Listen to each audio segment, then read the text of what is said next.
Hello, everyone. Welcome back to day two about our linear relations. Let's talk about investigating properties of linear relations. Okay, so what is a linear relation? Let's review.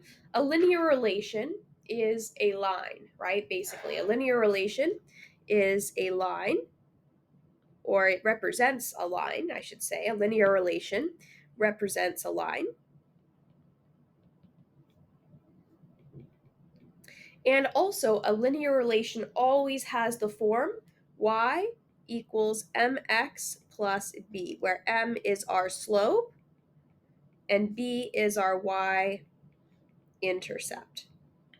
right? So all linear relations can be expressed this way, y equals mx plus b.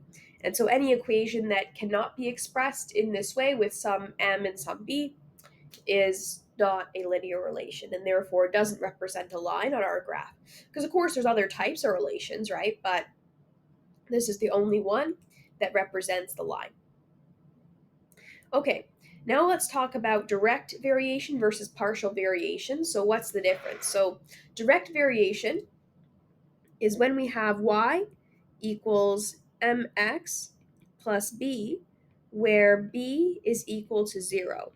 Or in other words, a direct variation means that our y-intercept is 0, right? So meaning that our equation is really in this case just y equals mx because b is just going to be 0, and we start right at 0, 0, right? That's our y-intercept is going to be 0.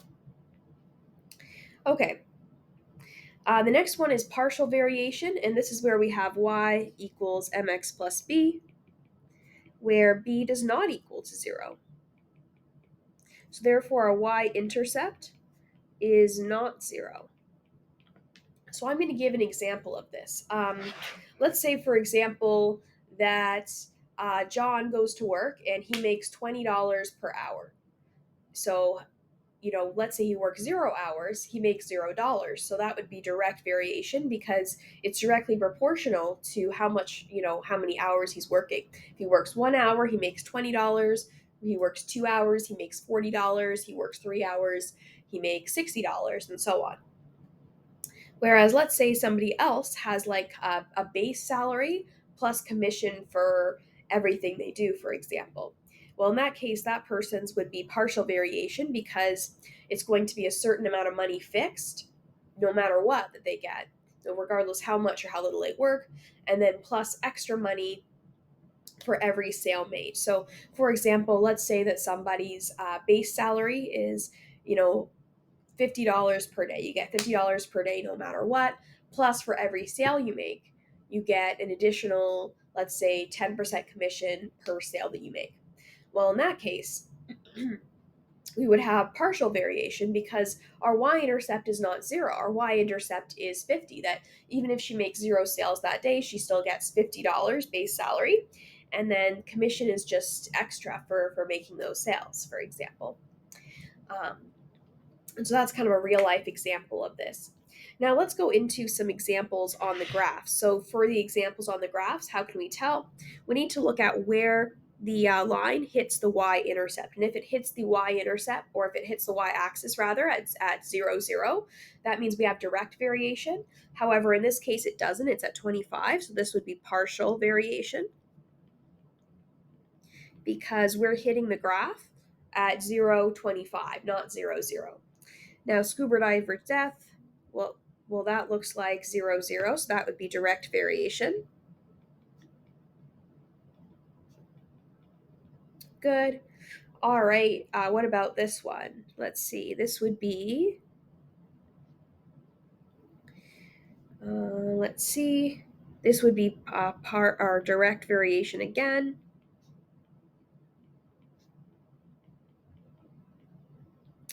Because here we're starting at 0, 0, so it's directly proportional there.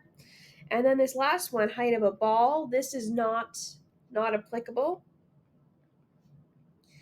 because it is not a line, right? It is not directly proportional to, partially, or directly proportional to this graph. So for this one, we would say not applicable because it is not a line. Partial and direct variation only applies to lines. Okay, next let's move on to example 2. Example 2 says, Larry, a grade 9 student from St. Peter's, went to Peterborough exhibition in August. The Peterborough X charges an entry fee plus a set amount per ticket. The recorded data relating to the number of rides taken and the overall cost of taking those rides is represented in the graph below. So it looks like, let's just look at the graph for a minute and see what it means. So looks like here, that there's a $5 charge just to get in. So even if you go into Peterborough exhibition in August, you still have to pay $5 just to get in, right? Not forget riding any rides.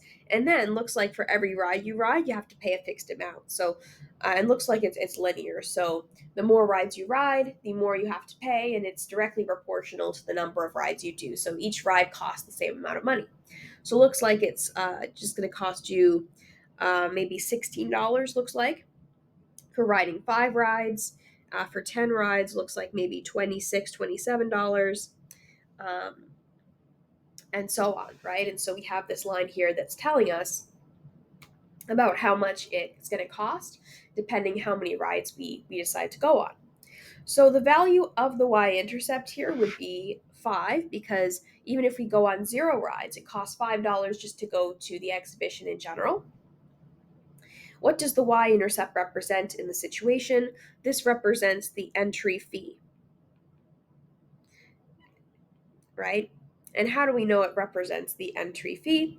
That's because that's the amount of money that it costs to go into here without paying any rides, right? So this would represent just the entry fee before we ride anything. Does this graph represent direct or partial variation? So the answer is partial variation. Partial, let's spell that correctly, hopefully. Partial variation. And let's review why. Why is it partial variation? Because the y-intercept is not at 0, right? The y-intercept is at 5 in this case because it costs $5 just to get in, right? Whereas if we could go there for free and we only have to pay when we ride rides and each ride costs the same amount of money, then it would be direct variation. Here it says, find the slope of the line and explain what the slope represents in the situation. Okay, so slope looks like it's actually kind of hard to tell with this graph, I'll be honest. So there's a few answers I would accept for this one. But looks like it's about, let's see, over 5 and then, let's see, up. Maybe, yeah, it looks a little bit more than 10 up. So maybe 11 over 5. Yeah, that might be at rise. About 11 over run 5. Although if you said 10 over 5, which is 2, I would probably accept that. I'd probably accept a few things here because this graph is not the most clear. Unfortunately, I wish it was a little bit more clear there what it is. Because, yeah, clearly over here, too, it looks, although maybe this is meant to be a little bit above the line. Maybe this is meant to be $6. So actually, maybe we'll change that to $6, although, honestly, this is a little unclear. I would accept $5. So maybe $6 is the actual entry fee. And then it's supposed to be 10 over 5. That would make a bit more sense, but 2. And what does it represent? Well, this represents the cost per ride, right? It costs $2 for every ride. So $6 just generally just to get in. And, assuming I'm reading this graph correctly, it's $6. And then $2 per ride we go on. So we found the slope. We said it was 2. And explain what the slope represents. The slope represents the cost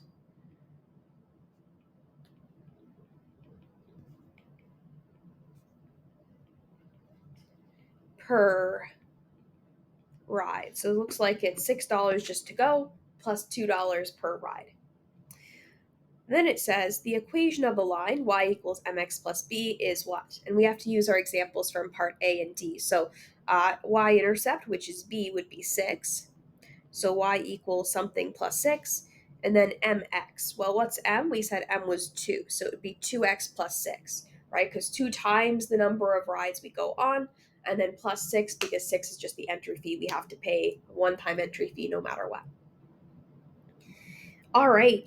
Then it says use the equation to find the cost of 40 rides or 77 rides. So let's do that. Y equals 2 times 40 plus 6, which is 80 plus 6, which is $86. So that's a lot of money, but I mean, you also got to go on a lot of rides that day. 40 rides is a lot.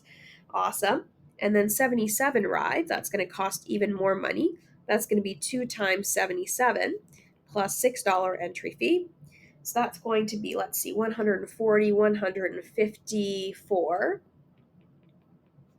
plus 6. So that's going to be $160 to go on 77 rides. So again, lots of money, but you also did get to have lots of fun that day and go on lots of rides that day. So yeah. Then it says use the equation to find how many rides could have been taken for $57 or 182. So in this case, they're telling us how much money, which is our y variable, and they're asking us what is x, how many rides could have been taken for that money. So in this case, we'll do 57 for y, and then for x, that's what we're going to try to figure out. So this will take a couple more steps. We need to isolate x. We want to find out what is x, how many rides could have been taken. So first thing I'm going to do is I'm going to subtract 6 from both sides of my equation. So 57 minus 6 equals 2x plus 6 minus 6. Now 57 minus 6 would be 51, right? 51. And then 2x plus 6 minus 6, well, plus 6 minus 6 is just 0, so that will be 2x. And that's our whole goal, right? That's our whole goal. And then what we need to do to get rid of the 2 is we need to divide both sides by 2. 2 divided by 2 is 1, so that'll just give us x. And I'm switching the left and the right. And then 51 over 2, well, that's going to be 25.5. So it looks like we could have taken, 25 rides would be our answer, because we can't really do 25 and a half rides. I don't think it works like that. We would be able to just do 25 rides, then we'd have $1 left over to spare in that situation. Good. All right, what about if we had $182 to spend? Well, we know it costs $160 for 77 rides from previous, so we know that it's going to be a bit more than 77 rides. So we're expecting this to be slightly more because the cost is slightly more. So let's go for it. 182 is equal to 2x plus 6. Let's subtract 6 from both sides. So 182 minus 6 equals 2x plus 6 minus 6. 182 minus 6, that's going to be 176, I believe. Yeah, 176 equals just to 2x, because the plus 6 minus 6, that just makes 0, so we can get rid of those. And that's the whole point, right? That's the whole point of why we subtracted 6, is so we can get closer to x being by itself, so we can find out what is it and how many rides could have been taken. Okay, so to get the x down to just x, we're going to divide it by 2 on both sides, and we're going to get x equals to 176 divided by 2. So what is 176 divided by 2? It's going to be 88. So therefore, we could ride 88 rides for $182, and we wouldn't have any money left to spare. And I'll mention here, we'll say $1 to spare on this one, because we wouldn't have really used the full money. We would have had $1 left and realized, oh wait, we can't actually go on rides for this. It's the equivalent of being able to go on half a ride, but I don't think the park would allow that, most likely. I don't think they would stop in the middle and then you only have half a ride. All right, well, that's that one. Let's do a third example for today as well. Okay, so example 3. A brand new car is purchased from a dealership, has a price tag of $25,000. As soon as the car is driven off the lot, begins to lose its value. The recorded data relating the age of the car and the value of the car is represented in the graph below. Examine the graph and answer the questions below. The value of the y-intercept is what? Well, let's see. Where does the y-axis Where does the graph touch that y-axis? At $25,000. What does the y-intercept represent in this situation? So in this situation, it represents the value of the car after 0 years, right? So, or in other words, it represents the original value of the car. So the original value of the car would be the answer. Does this graph represent direct or partial variation? So again, it represents partial variation. And why does it represent partial variation? Well, because the y-intercept was not 0, right? The y-intercept was something else, so it would be partial variation. Then it says, find the slope of the line and explain what the slope represents in the situation. Well, let's see. We know slope is rise over run, which, let's see, rise is what? Looks like here we have, if we go by that, that's 5,000 over run, which is 1.5. Okay, so let's see, 5,000 over 1.5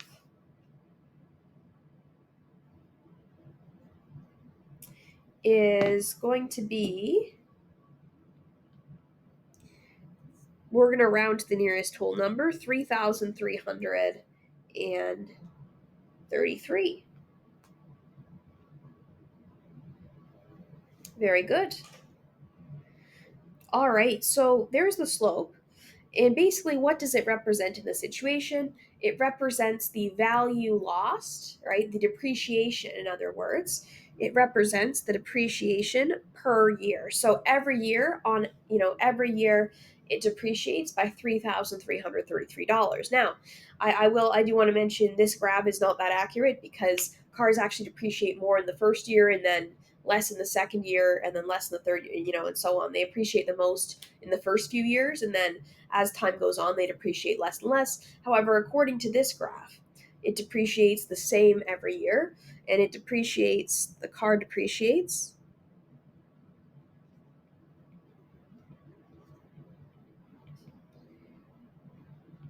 by $3,333 each year. Actually, let's write that word a little nicer there.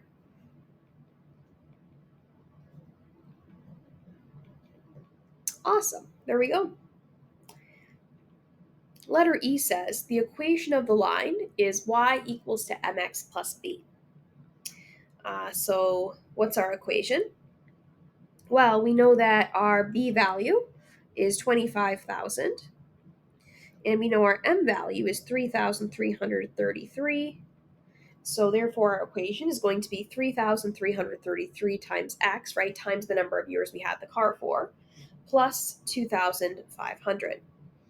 Oh, and I should mention this is negative. Actually, I should have put that up here as well because it's not increasing, it's decreasing. It depreciates $3,333 each year.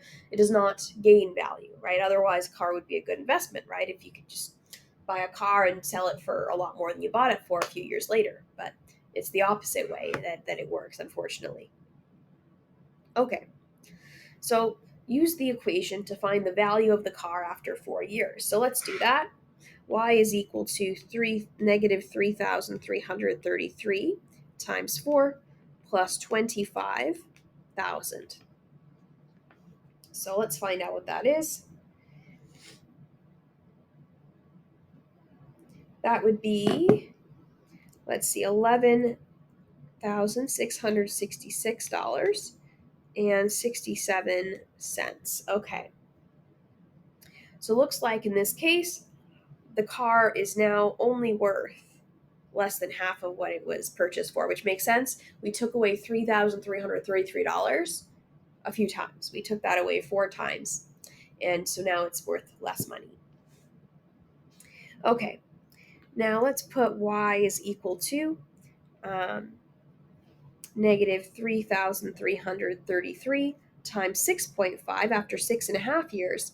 How much is it depreciated? Well, let's see. So 3333, 6.5. Okay, so now it is actually only worth $3,335.50. So it's worth very little at this point. And now it says, use the equation to find the age of the car that has a value of $5,000. So now we're going to put 5,000 for y, and we want to know, when is this going to be $5,000? Okay, so we must isolate x. So what I'm first going to do is I'm going to subtract $25,000 from both sides.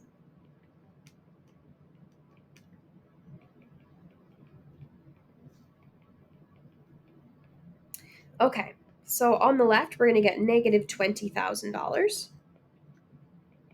On the right, we'll get negative 3,333x. And then what I'm going to do is I'm going to divide both sides by negative 3,333. And so then we'll get, if we plug that in our calculator, we're going to get 6. So therefore, the car will have a value of $5,000 after 6 years.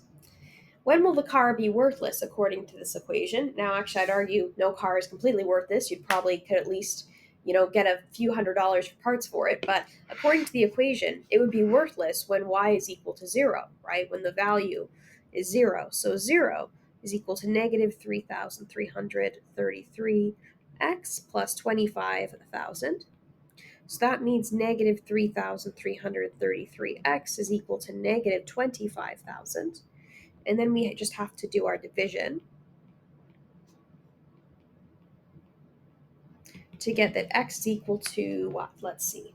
25,000 divided by 3 gives us 7.5. So therefore, after 7.5 years, the car is worthless. The car does not have any value left to it.